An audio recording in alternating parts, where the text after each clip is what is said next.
All right. Good morning, everybody. Today is Taste Life Nutrition Radio, streaming live on kuhsdenver.com and all of the other places. I'm Nikki Burnett. I'm a functional nutritionist, and this is my favorite thing in the world to talk about. So let's jump in. I want to talk about essentially it's metabolic health. It sounds super complex, but everything that we do and everything that we are is really has to do with our cardiometabolic health. And so, what I am wanting to do is really dig into what it looks like when our body's talking to us. And so, my favorite thing, one of my favorite things is um, learning the language of my own body, right? I have my own experience of what my body has been trying to tell me over the years. I think we'll talk a little bit about that. So I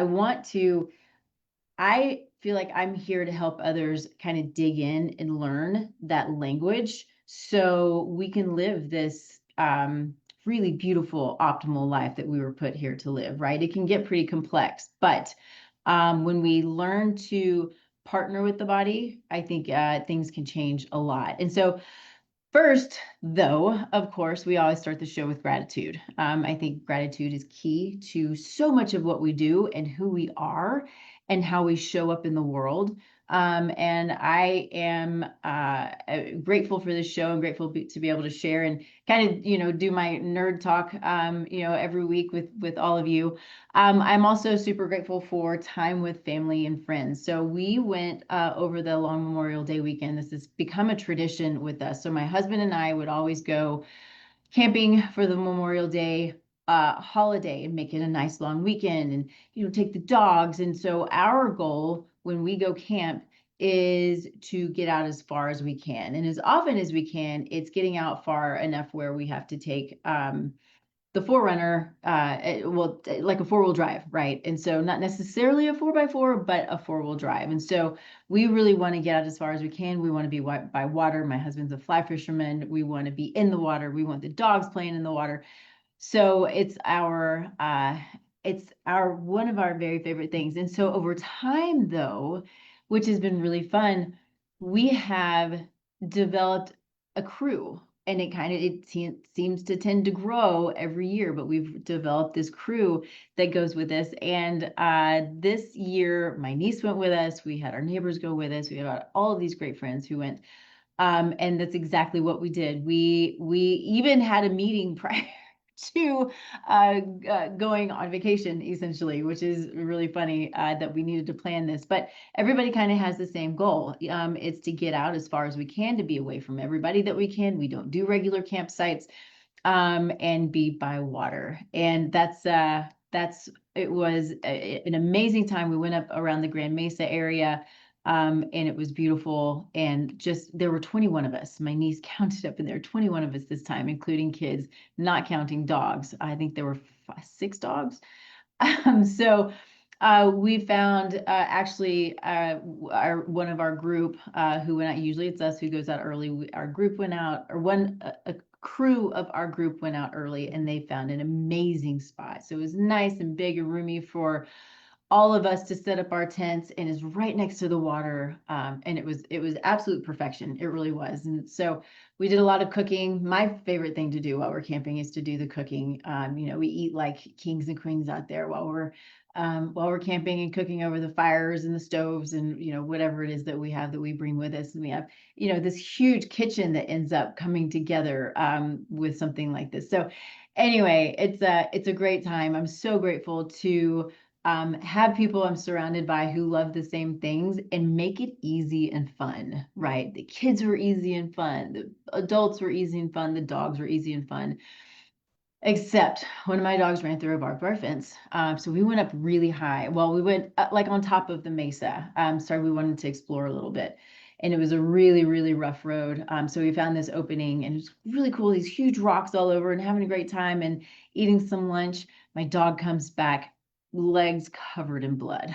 Like, this is terrible. Anyway, so it was a lot worse than it looked, and we're managing it now. But not a fun thing when you're probably 2 hours from civilization is to see your dog come running down the hill with blood slinging. But Anyway, she's good. She's fine. She's hanging out on the couch right now with her little donut next so she doesn't lick her legs. But anyway, it's such a good time. I'm so grateful again for our men and women of service and all that they do for us. I am just so appreciative. So my neighbor, her husband is a Green Beret. So her and her kids were with us, but he's off doing his military thing. So he wasn't able to join us, but we're grateful to him and all of his partners in everything that they do. So let's get into what I want to talk about today. So I want to talk about health freedom. And so what does health freedom mean to me? Sure, it's health freedom is we're making our own decisions. It's being accountable to making our decisions, being accountable to ourselves and to our health. But it's also this freedom to learn, this freedom to live, this freedom to use this body and love and appreciate this body for the amazing and beautiful gift that it is. What I know, because I've been there, is that it can feel like a fight sometimes. It feels like, my body's not partnering with me. My body is fighting me and I'm fighting my body, and food doesn't make me feel good. And I have this pain and I have all of these complex symptoms that are running together that I don't know how to manage. So I know that it can feel really difficult. Like I said, I've been there myself, which is basically, I think, to a degree, what started this journey. It has helped me to, it's given me tools in my toolbox when I'm working with clients and patients. When we have our own journey, it's, the ones that stick out that shape us, they're usually hard, right? Which kind of stinks, but that's just the part of it. That's part of life, and they can be hard. But that's what gives us ammo. It's what gives us, what we need to be able to give back. I truly believe that. And I think it's so important, even though it really sucks, right? And so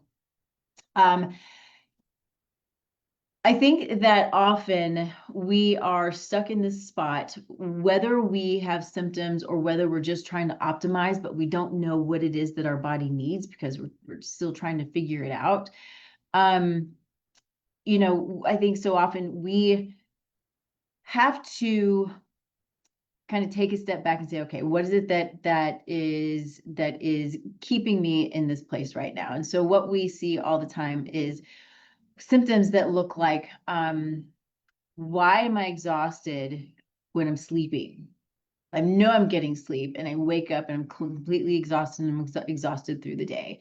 So what about cravings? Why am I having these cravings? I had a client yesterday, really, he was actually a patient, and really, really struggling, like one of those super complex issues, or not issues, but like cascade of symptoms that we're just trying to unwind and figure out the why behind it, right? That's what I do, is I try to figure out the why behind it. It's not always easy, but it's this chronic pain situation that he's got. And when you get in this place of frustration, again, I've been there, I know it, but this is where he is, and this is probably where many of you are. You're like, I don't freaking care. I don't care what I eat. I don't care. I'm mad. I don't know why I'm fighting. I don't know what is happening with me.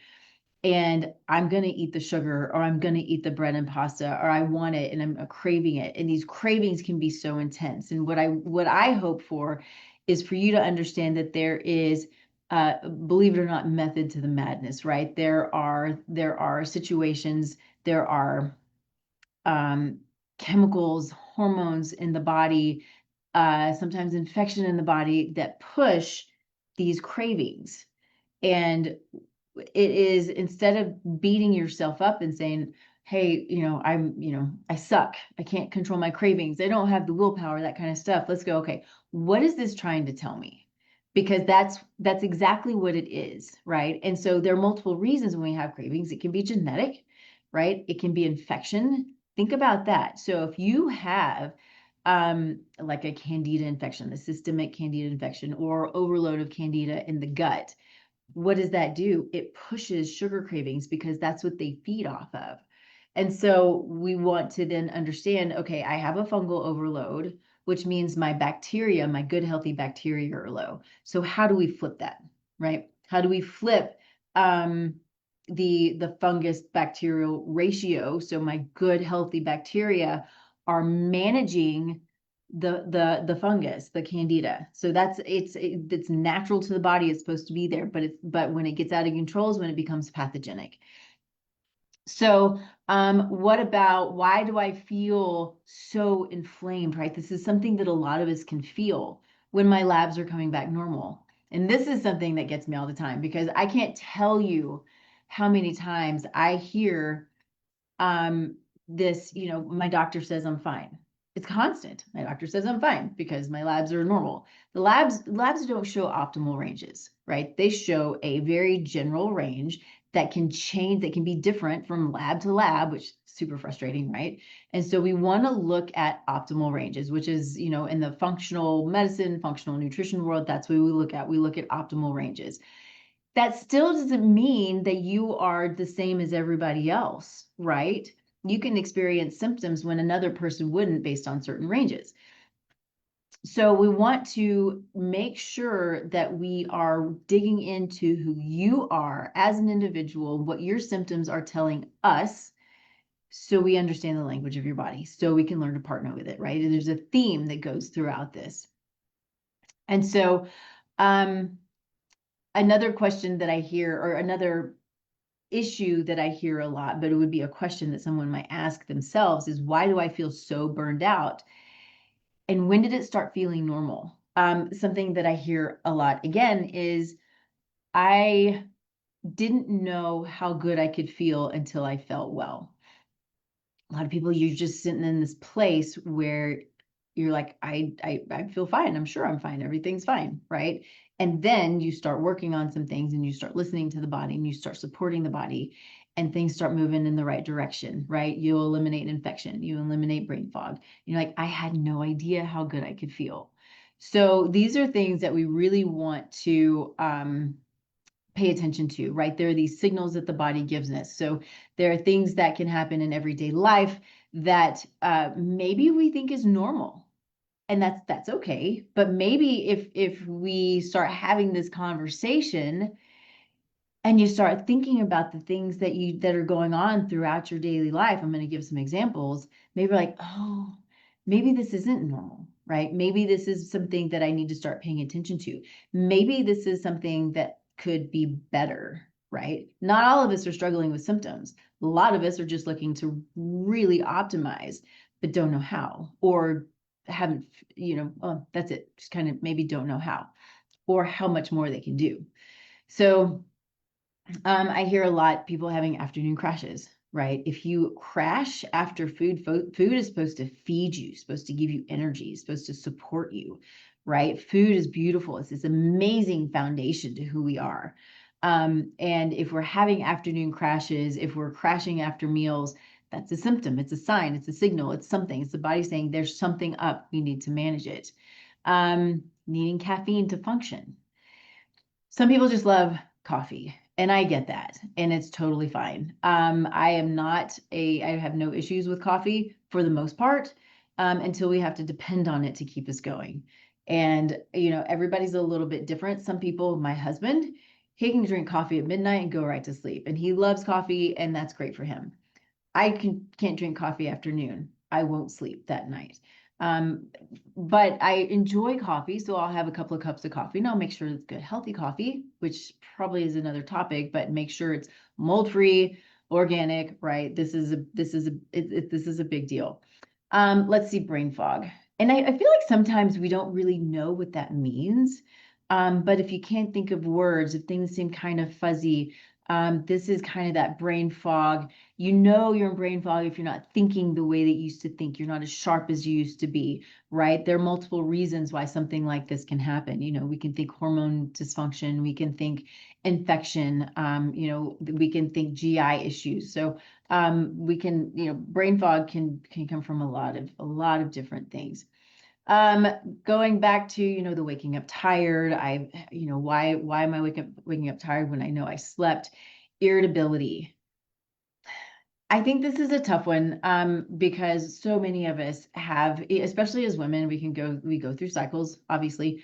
There can be irritability there, which sometimes we think, okay, well, it's just the way that it is. Maybe it's not just the way that it is, right? Maybe it's telling us there's something going on. Or if we're waking up, and not feeling rested, that can make us irritable.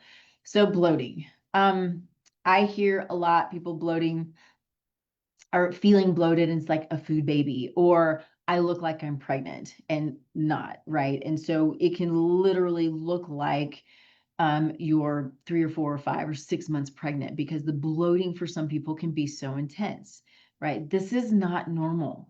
Okay, so we want to make sure that we're addressing that and understanding, a little bit of the belly's going to pooch when you eat. That's okay.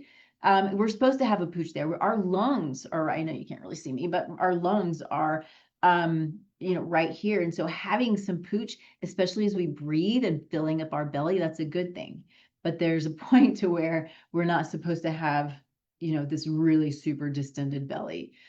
Poor recovery, poor exercise recovery, I think is a good signal. So if you're going to the gym and you work out and it's a moderate workout, and the next day you feel terrible or you're super sore and you can't do another workout, and then the next day and then the next day, this is not okay.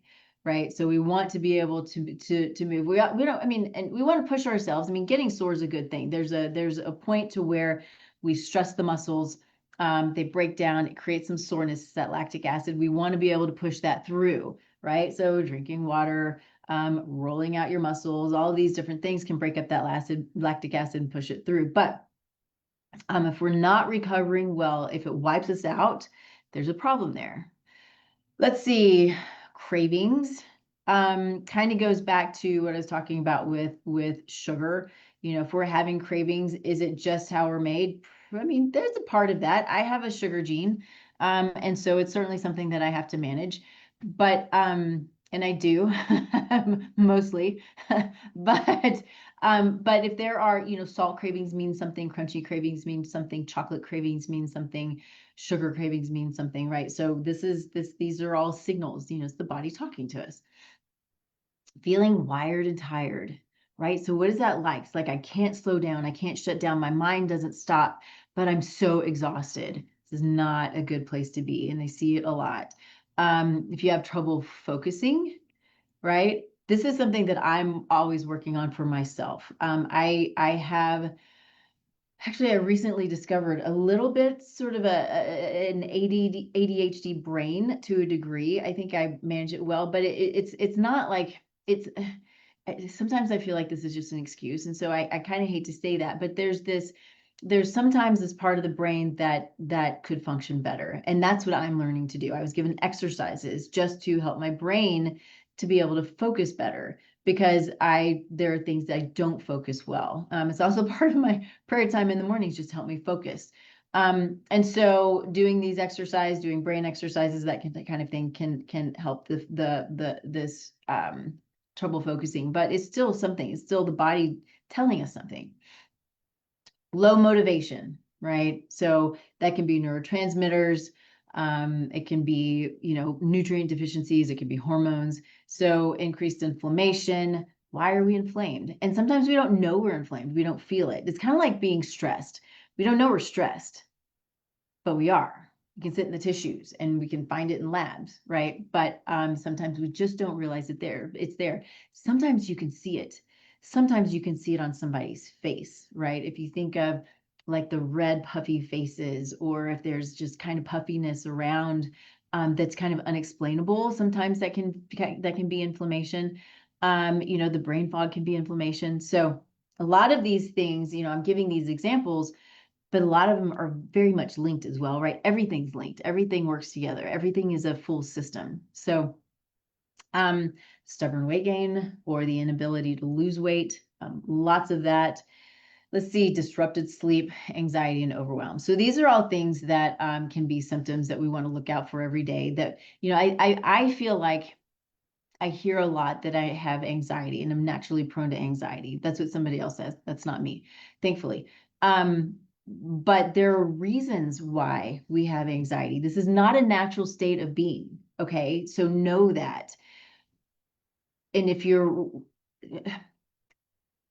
sometimes we just got to understand the why behind it. And we got to find somebody to help us understand the why behind it. I got to find lots of people to help me understand what's going on, with me, especially biomechanically. I've got a lot going on, musculoskeletal issues. Just, I've got a curve in my spine, right? So I need people to help me because that's the stuff that I don't know. In my business, I need an accountant. I need a bookkeeper. I need a VA. I need my team to help me. And so this is where, if there are things that we're not understanding about our body, find your team of people, of experts who you trust, who can help guide you to learn about that and learn what it means, and know that that it can be managed, it can be worked through. Okay. So I think a lot of what we deal with, and this is not going to come as any surprise to any of you, I'm sure, but we live in a world that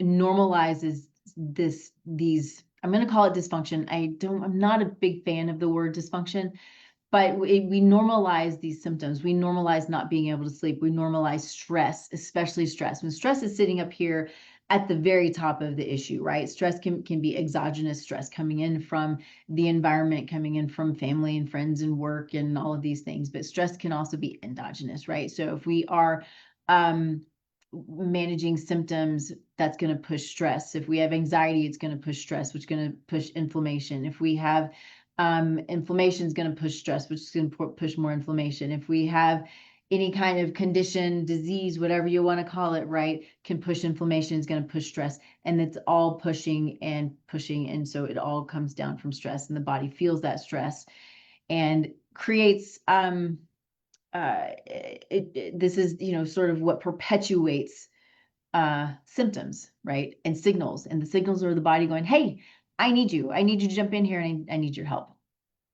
So what I also see a lot is people feeling dismissed, right? They're dismissed, they're misunderstood. It's back to my labs are normal, my doctor says I'm fine, and it's not fair, right? So this is where we come in, where I want people to know that they have the freedom to choose. And I know you know that, but I think we sometimes, and again, I've experienced it myself, but I see it in practice, is we get stuck in this cycle of not understanding, and we've got to figure out how to move outside of that, right? And so if we don't feel heard, if we don't feel understood, if we're told, here's your antidepressant, that's all you need, I mean, talk about gaslighting, right? So it's unacceptable for someone to tell you that, right? When deep down something is going on that needs to be addressed. So find those people who are going to help you advocate for yourself, right?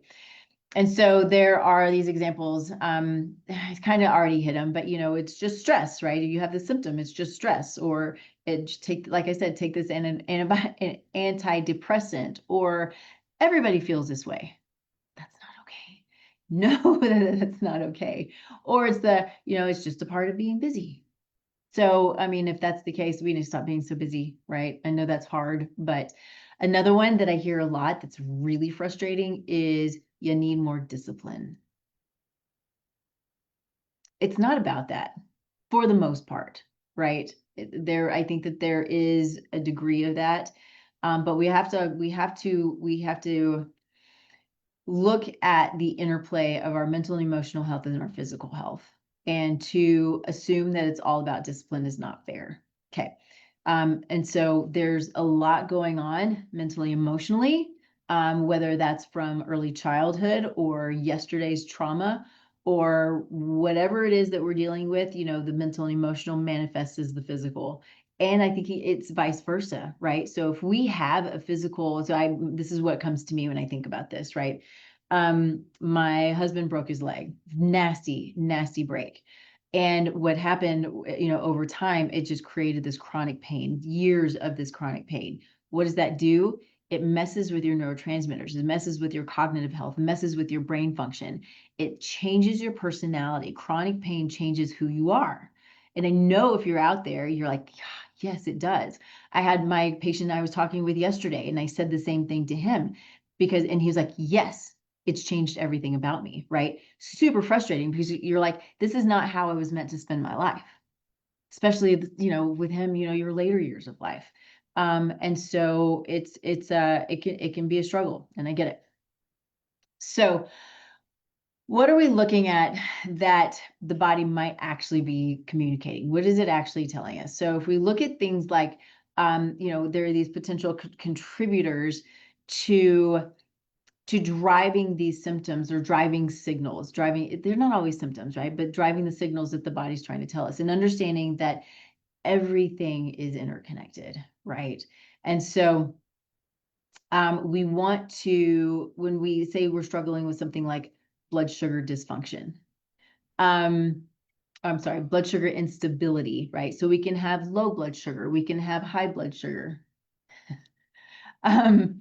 And so, the interesting thing about doing the podcast from home is not always as quiet as we want it to be, but it's okay. It's part of life.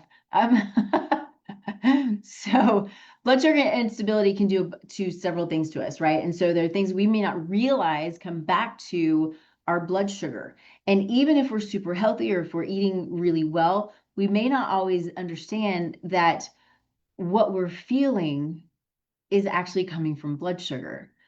Sometimes we don't feel it. I think I've said this before, but wearing a CGM is super, a continuous glucose monitor is super eye-opening, because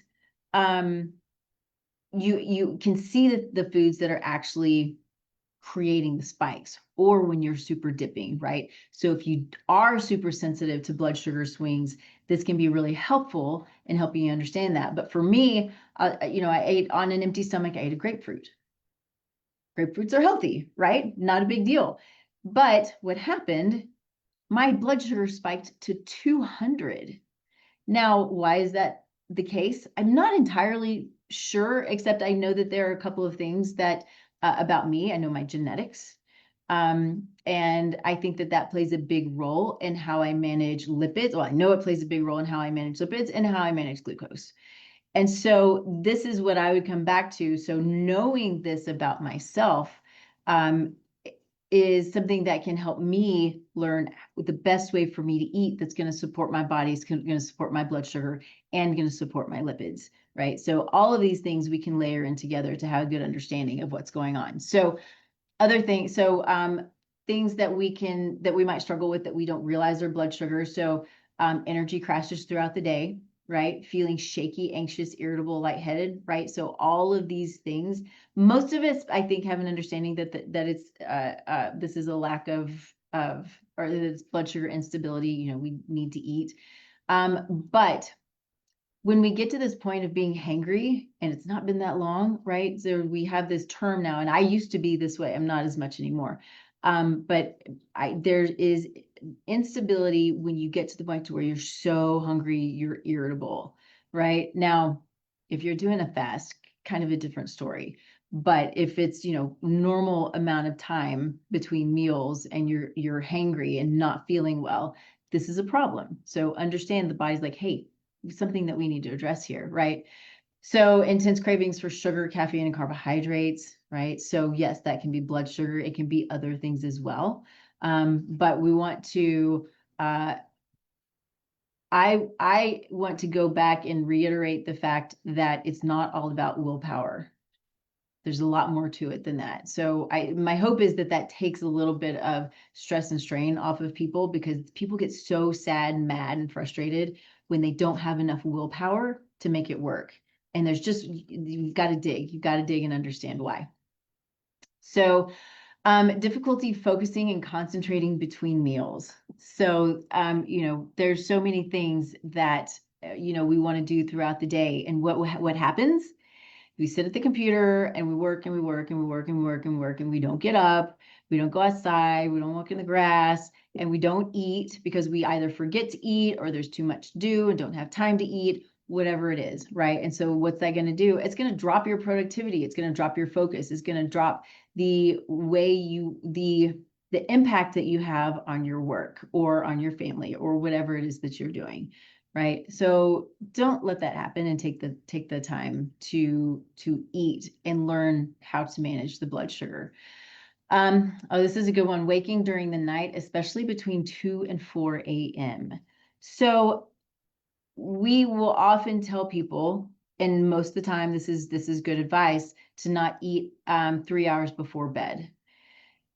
What can happen for some people who are struggling and who have enough instability is that they are the blood sugar is not stable enough, and so between that time the blood sugar drops, and so you wake up, right?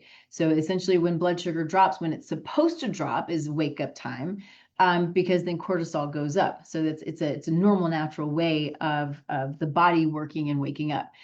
Now that's happening between 2 and 4 a.m., either there's instability, you didn't eat late enough, so maybe you ate at 4 o'clock and your blood sugar woke you up at 2, or there's enough instability there that you might need to have a little bit of food prior to going to bed. I'm not talking about a full meal, but I see it as like a dark meat chicken is high in tryptophan, which is calming, right? It's calming amino acid.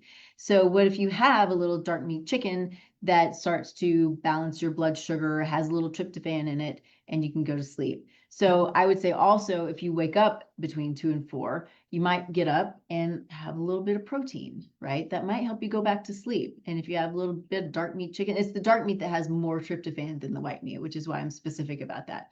But that might help you having just a little bit, not a meal, it's not good on the body, but having a little bit might help to balance that blood sugar and get you back to sleep. Let's see. So the increased inflammation, weight gain, poor recovery time can certainly be blood sugar instability. So, if this is you, what is it that's creating the instability? We already talked about the hangry, the emotionally reactive kind of stuff. That's not a normal reaction. I think that's another one that we tend to normalize is I'm just hangry. I was like, I need to eat because I do, right? I mean, we all need to eat. But even today, I'm much more managed. I rarely get hangry. And when I fast, I get hungry, certainly, but I don't. And there might be a little bit of irritability there, but it's more of a just kind of I just want to eat, right?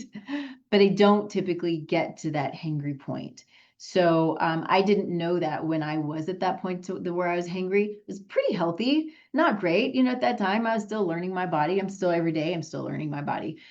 But I didn't realize that that's what that meant. And so I think having that understanding can help you go, okay, well, how is it that I can manage this and better optimize this part of where I am? Because if you are working out and you're super healthy and you don't really have symptoms, but you have this hangry thing, it's something, right? It's your body knocking on the door saying, hey, this is something that we need to address. So chronic inflammation. If we have chronic inflammation, what I see often is, and what I see in my mind, right? I tend to visualize in my head these things. And so if I'm thinking about chronic inflammation, especially kind of this low grade, undetectable, or maybe undetectable because the right labs weren't run, right? Inflammation, I just see it as this grass fire. It's just this annoying grass fire that's smoking. It's hot, but it's low, and it's not it's just kind of there. It's not really hurting. That's not true. Since it's not really hurting anything. Of course it's hurting something, but it's not this huge 4-alarm, 5-alarm, whatever you call it, fire, right? But it's creating enough damage and enough issues that there's the smoke. And so where there's smoke, there's fire. And so there's the body going, hey, there's something going on, but we don't always realize that that's what it is. So what can happen is, with this chronic inflammatory response is we can have chronic fatigue. We can always feel fatigue. We can feel run down. Maybe this is what's pushing the inability to sleep. We can have brain fog and reduced mental clarity. So you can see how some of this is a little bit repetitive. And then joint pain, headaches, puffiness, water retention. And so a lot of us are struggling with those things, and we think that they are totally normal. Digestive discomfort and food sensitivities.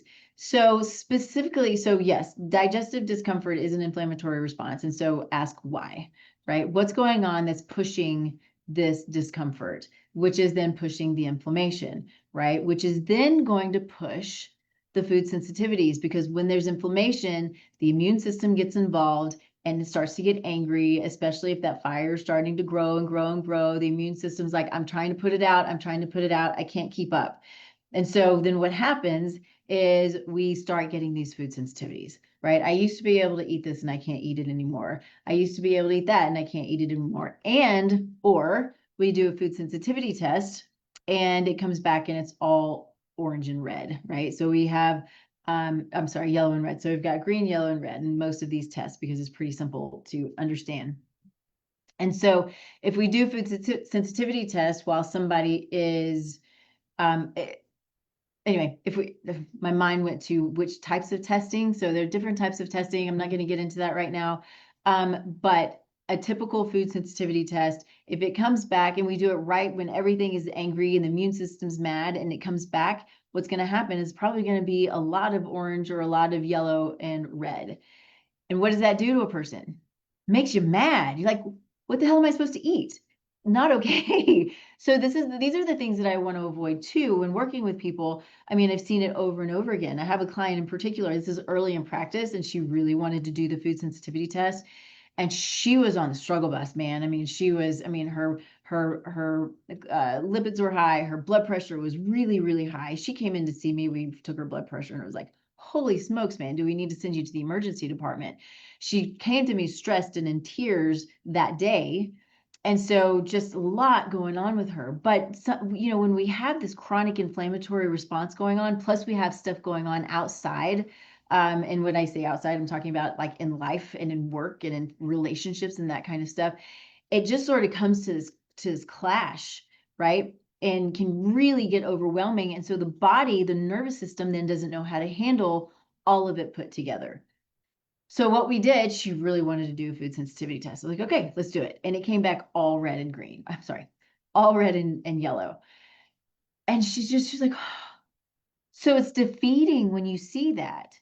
But what we have to understand, and I'll still do food sensitivity testing in that place if somebody has the budget for it, but it's not in most cases not going to be my top of the line panel, because if we do it when the immune system's angry, it's just going to show up angry. And that's really what it does. But it also makes it's defeated, adding more stress, adding more inflammation, right? So we want to try to keep that mental and emotional health in check as best we can when we're doing these things. So we're not pushing more inflammation. So I will throw in real quick though that there is a test that I like that is more looking at true antibody activity. And a lot less things show up because not all things are pushing antibody activity. And so that can be beneficial to a degree, because if we're responding to such a degree that we're creating antibodies, even if it's not a long-term thing, it's probably going to make us feel bad. And so if we cut those things out for a while, that's going to help the immune system to calm. You're like, okay, I feel better. So it depends on the situation, depends on the person, on what kind of panel you run and when you run it, right? There are a lot of those. But knowing that food sensitivities are in most cases not a normal natural way of being. Now, genetically, we can be sensitive to gluten. Genetically, we can be sensitive to dairy. And these are normal, or it's not normal. It can be one of the ways we're built. But it also can be managed, right? I say genetic, it's epigenetic. So we can turn these genes on and off, which is the beautiful thing about being human. We have choices, right? Super cool stuff. Okay, let's see. Other things for the inflammatory issues that we want to look at is, we talked about this slower recovery from stress, exercise, illness, skin changes. The skin shows so much. It's amazing, right? That's how I show up my gluten sensitivity is on my skin. I get pimples on my face. It's great, right? But acne, eczema, redness, rashes, swelling,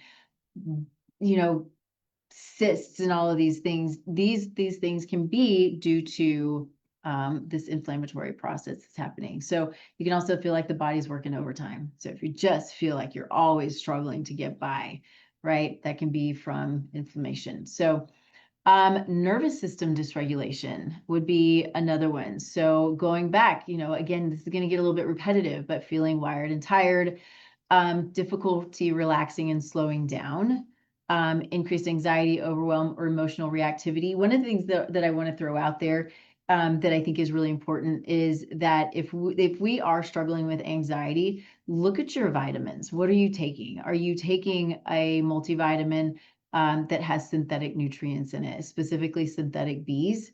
Or genetically, if you need certain types of Bs, and you're getting the wrong types of Bs, they're still normal natural Bs, but they're the wrong ones for you. These things can push anxiety. So, it's not just how we're built, but inflammation can push anxiety. We want to, oh, that was weird. Anyway, weird things going on with my computer. Anyway, but the same thing with depression. Depression is also an inflammatory response. So keep that in mind, right? And figure out what you can do that's going to help your brain to function better and your neurotransmitters to function better, so that depression can be minimized, hopefully eliminated. Let's see. Again, going back to trouble sleeping despite exhaustion, feeling constantly on alert, burnout patterns, again, inability to recover, difficulty transitioning out of work or productivity mode. So addressing nervous system is key, right? It is something that we have to do. So what does that look like? Looks like vagus nerve, right? So our vagus nerve connects our brain and our gut. And so our gut, that's how the brain and the gut communicate. I mean, it's basically the same thing to a degree. And then our microbiome is also communicating on a regular basis to our brain. So we can, if we're constantly in a state of fight or flight, which is the sympathetic nervous system, so you're always go, go, go, go, go, it's disruptive to the microbiome, it's inflammatory, it creates more stress, and it lowers vagal tone, meaning the vagus nerve doesn't work as well. The vagus nerve innervates our heart, our lungs, our GI. So you can imagine that things slow down. What happens? You might get constipated, right? You throw your microbiome out of balance and the communication slows down. So we can do vagal toning exercises that help. So things like humming, right? This sounds gross, but it's a thing. Brushing your teeth until you gag in the back, it makes you tear up. That means it's hitting your vagus nerve, and it actually is calming it, or it's calming it. So it's not slowing it down, but it calms it. So it brings you to the parasympathetic, right? You want to be in parasympathetic most of the time. Parasympathetic is your rest and digest. And so, there are also devices. There are really cool devices that can that have the ability to help with vagal toning. Okay, so let's see. I feel like this one's going to be just a bit repetitive, but let's just run through it quickly. So things to look for if you have poor recovery capacity: feeling sore, depleted days after exercise, needing excessive caffeine or stimulation to function, reduced resilience to stress or busy schedules, right? You just can't manage it. It feels overwhelming. It's really hard. Been there. Difficulty bouncing back after travel, illness, or poor sleep. I have a client who, oh my goodness, we were making huge strides with her, right? She was having daily migraines and she's lots of things going on. And we made big strides where her migraines, I think it was two weeks, I think, without a migraine, and she got sick. Right? So her resilience is not there yet, because when she got sick, she went back to daily migraines. So you start to see these patterns. When you start to understand the patterns and what's going on, you then can start to understand how to support. So with her, a lot of gut work, right? That's kind of the focus, and it's often the focus of so much of what I do, because it goes out to everything that we do. And so working on, prebiotics and probiotics that are specific to her and her needs and her body and what her labs tell us. But managing that, we have come a long way. So since that time, she kind of was a crash. We've been able to bring her back. It's still not where she needs to be, for sure. It will continue to take more time, but that resilience, we want to have resilience so we don't crash when things like that happen. Let's see. Lower motivation, endurance, physical stamina, feeling drained by activities that used to feel manageable. So I think a lot of times we're like, oh, it's just my age. Oh, it's just the way that things are now, or whatever. That's not the case. You know, we're not supposed to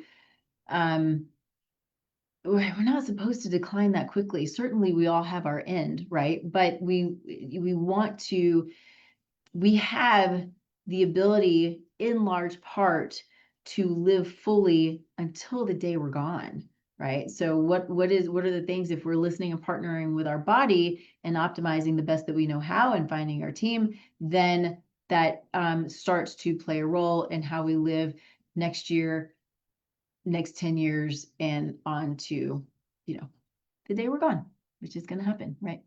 Let's see, metabolic dysfunction. So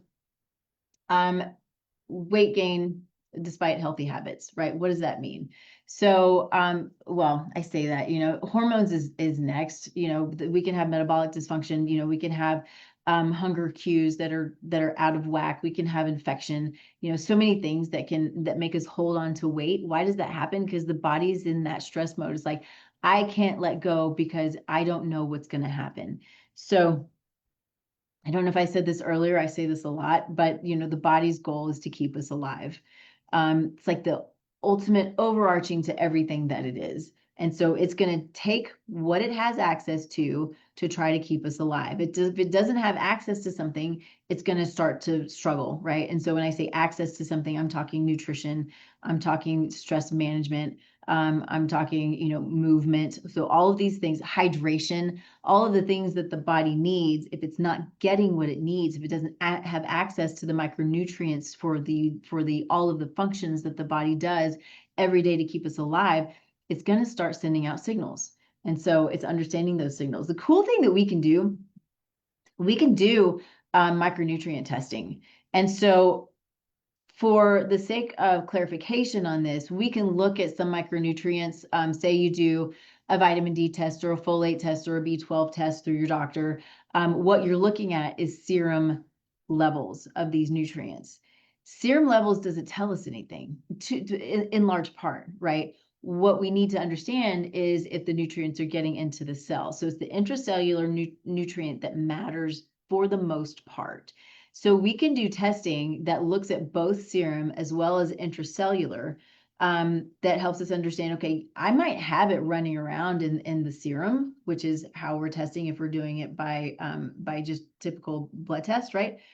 Or if we go deeper and do the intracellular, it might be low. So I see all the time normal serum levels or even elevated serum levels, but we have the intracellular levels that are depleted, which means it can mean a couple of things.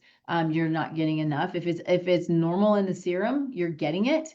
If it's not getting into the cell, there's some kind of dysfunction that's not allowing for the nutrients to get into the cell, which means it's not being utilized. So we need for those nutrients to be utilized. I have a patient I saw a couple of days ago who came back. She's like, I don't really understand this test. I was not the one who ran it, but she was like, I don't understand. It's like, great, let's just talk about it, right? It's so fun to talk about this stuff. But when we're looking at these, we can look at patterns. And so the patterns of these nutrients give us an indication of cellular dysfunction, even though I don't like the word dysfunction very much, right? But so we want to support our cells. And so when we looked at hers, there's a summary, but then it shows all labs. And so a panel like this, that and a gut panel, I like to look at all markers because the summary doesn't always show those things that are borderline. And so when we look at her, all of her, so many of her nutrients were borderline low, which means there's some cellular dysfunction going on there, or she's not eating very well, or she's eating unhealthy food, or or a combination of all of these things, right? And so she's not getting nutrition into her cells and she feels terrible, right? That's why I'm seeing her, because she feels terrible. So this is super cool because it can really help us to determine what it is and what we target in order to manage the specific nutrient deficiencies, right? Instead of just throwing everything at somebody, which can sometimes happen. And you know, it can be hard to determine what's the best thing to do. So it's why, you know, again, it's kind of that layer, that onion, you know, unraveling the layers and understanding what's the most important and how can we do the most and do the best with the smallest amount. Not always easy. Okay. So we'll jump into, let's see. So I'll finish the metabolic dysfunction. So things like, you know, I think what this does is it gives us an understanding of how things are so interrelated or interconnected, right? So if we look at metabolic dysfunction, it's increased cravings and appetite dysregulation, difficulty building muscle or losing fat, elevated fasting glucose or insulin markers, reduced metabolic flexibility, and poor stress tolerance. So metabolic flexibility is the ability for the body to burn fat or burn carbohydrate. And if you're not burning it, if you don't have that flexibility, then you can put on weight, you can have insulin resistance, all these things. So metabolic flexibility is really, really important. There's a really cool device. Oh, shoot, it's in my link tree, but it's a really cool device that can help you understand your metabolic flexibility and help you create better metabolic flexibility. Can't believe I can't remember the name of it right now. But anyway, if it's something that you're interested in, really cool device. I use it pretty regularly, you know, kind of intermittently, but regularly, which is it's pretty cool. So jump on my link tree, you can check it out. Okay, I have so much here. I'm going to just do a quick run through of some of these things, and maybe we'll hit on this later on another show. But hormonal imbalances, right? We can have mood swings, sleep disruptions, irregular cycles, and PMS symptoms. Low libido, reduced motivation, hair thinning, skin changes, low temperature, difficulty with energy, focus, recovery, increased inflammation, metabolic changes during hormonal transition. So ran through that really quickly, but this is again an understanding that you know, these things are not normal, right? So we want to, PMS is not normal, right? Things are going to change. And then moving through perimenopause and menopause, it should be a smooth transition. If it's not, why? And let's figure out why it is. And so I would say this is a really important point to that. So metabolic changes during hormonal transitions. Please understand if you're perimenopausal or menopausal, and if your glucose is rising or your lipids are rising, and if you're not seeing someone who looks at the whole picture and they're like, okay, well, here's your metformin and here's your statin, please understand that you know, when your hormones are changing, it has an impact on your glucose, it has an impact on your cholesterol. So you need to understand how that interplays, so you're not just managing numbers on a lab sheet, right? That you're looking at the entire picture, because if you manage your hormones, likely your glucose is gonna normalize and your lipids are gonna normalize. So there's so many of these things play a role, right? So think about estrogen. If our estrogen drops, we might get brain fog, right? It impacts brain function. Estrogen is protective of our cognitive health. It's protective of the brain. So we have to have good, healthy amounts of estrogen, even as we age. So how do we manage that, and how do we understand and learn what the body needs to optimize estrogen and all of our hormones? I mean, progesterone's our happy hormone, right? If you're not sleeping, if you're anxious at any age, you know, progesterone might be able to help with that. It's such a cool hormone.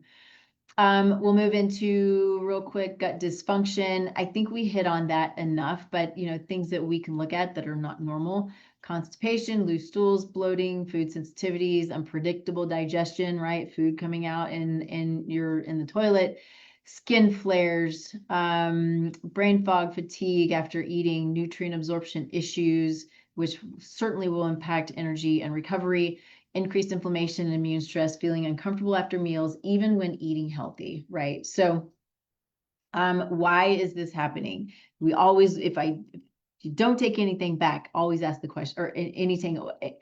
Okay, slow down.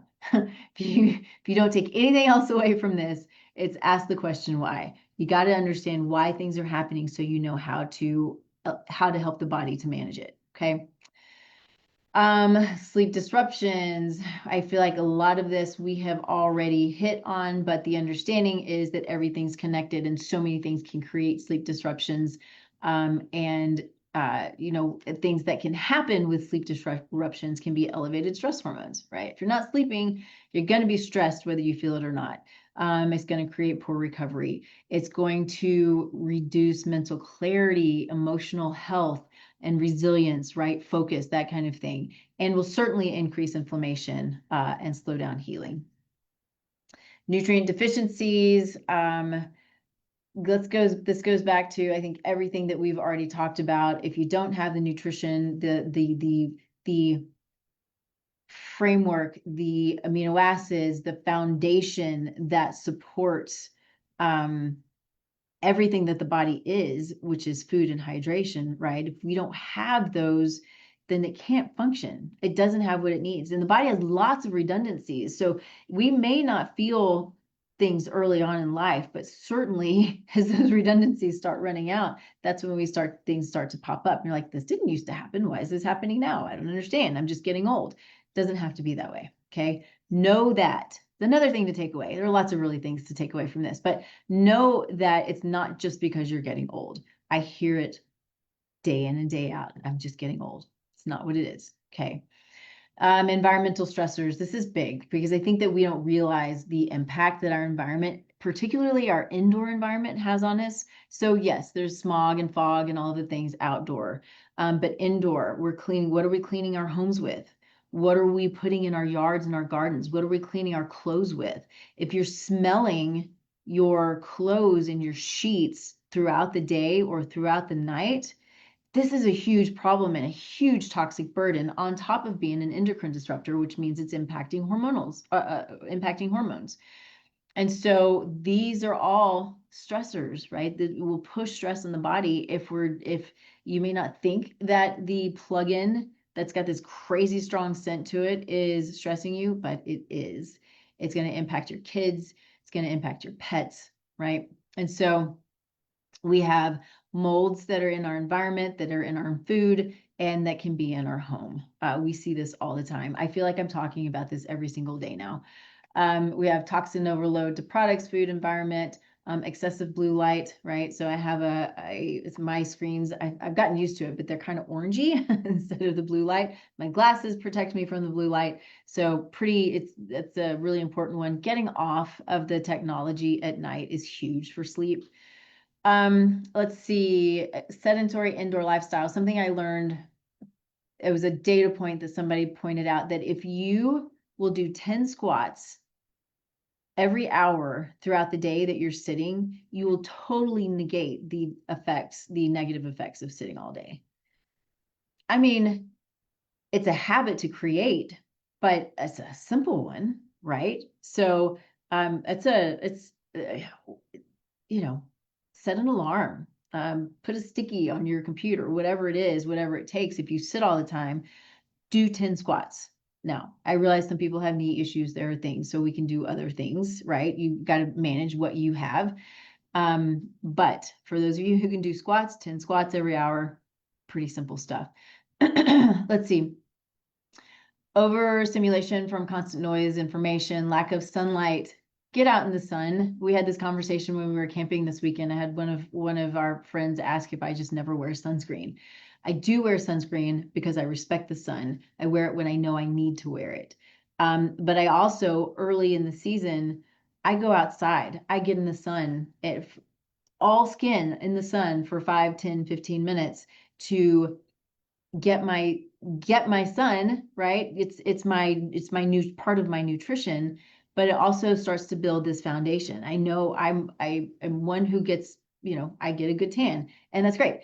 But I respect what I can and what I'm capable of doing. He happens to be a pretty white dude. So he will get out for about 5 minutes, he'll get in the sun, and then for the rest of the time he puts on sunscreen. My prayer is that it's a healthy sunscreen. I am not opposed to sunscreen. We have to, am in the water, in the snow, if it's all day, if I do not want to burn, nobody wants to burn. A little pink is one thing. Burning is a totally different world, and it's inflammatory and damaging, right?